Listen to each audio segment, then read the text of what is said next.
Hello.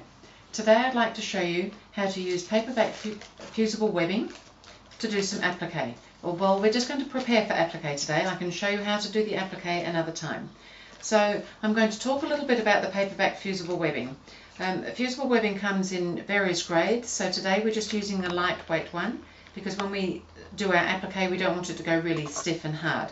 You can get others that don't require sewing, that are heavier, etc. But today we're using a lightweight one that does require you to sew around it. Now, the fusible webbing is really a heat reactive glue, and it's been placed very conveniently for us onto a paper so that we can trace shapes that we want to cut out for our applique. So if we take the paper off, which we don't normally want to do, you can see that this is really just a webbed glue. And this is a heat reactive glue, so if I was to put this on my iron now, it would make a huge mess of my iron, so we don't want to do that either. But because it comes on this nice piece of paper, then that's the way we're going to use it today. But I just thought I'd show you that this is really just a webbed glue. So the other things we need to prepare for applique would be a shape that we're going to trace. We need, of course, our paperback fusible web. We need a pencil. Pencils work better on most of the papers that the webbing is on. Often a pen or biro doesn't seem to go so well into the paper. We need a piece of fabric that we're going to cut our shape out of, and we need another piece of fabric that we're going to apply our shape onto. So applique really is the term used for where we're applying one shape and placing it onto a background fabric usually. Now this is just a simple shape that I've got here today, just to show you with. So first of all, with the paperback fusible web, you can usually tell which side has got the glue. The paper side is usually smooth, the other side is usually a little bit rougher or shinier because the glue catches the light a little bit more.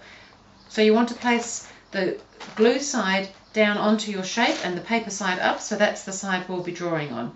Now the other thing you should remember about this, today we're just doing a simple heart, and so the heart doesn't really matter which way it comes around, but normally when you trace with the fusible web, it's going to reverse the image. So you need to, if you want something a certain way, you have to reverse the image first. So you may need perhaps a light box or something to help you trace.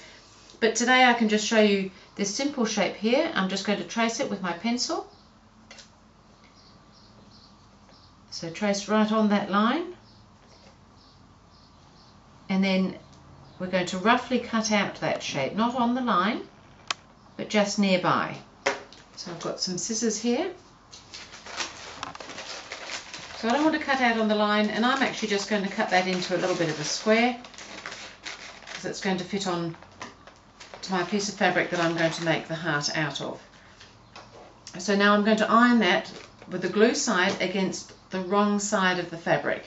So I'm going to lay it down right side down on my ironing board, and I'm going to lay my shape on top. And now I'm just going to iron that. And just with a dry iron, don't use steam for this because it seems to upset the paper. So very simply, that's now ironed to the back of my fabric. And it's a good idea to remember to iron it to the back of your fabric, because if you iron it to the right side, the glue makes a huge mess and you usually can't get it off. So now I'm going to cut that out on the actual traced line because that's the shape I want to cut out. So just have some nice sharp scissors and cutting through the paper and the fabric together.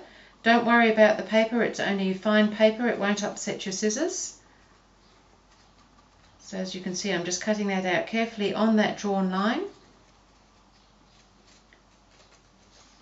There's lots of places you can find shapes for applique. Of course there's many patterns available on the market, but if you're doing something for children, colouring books can be a really good place for finding shapes and things. So there, I've cut that out. I don't need this bit anymore, that's waste, and that is my heart shape cut.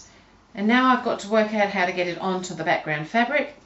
I've currently got a piece of paper on the back of there, which is not what I want, I just want the glue. So I'm going to wriggle that, and what the wriggling does is it usually loosens the paper when it's cooled down. It's probably still a bit warm. That will loosen the paper, and I can peel that shape off, the paper shape off the back of the fabric, and that will leave the glue on the fabric side.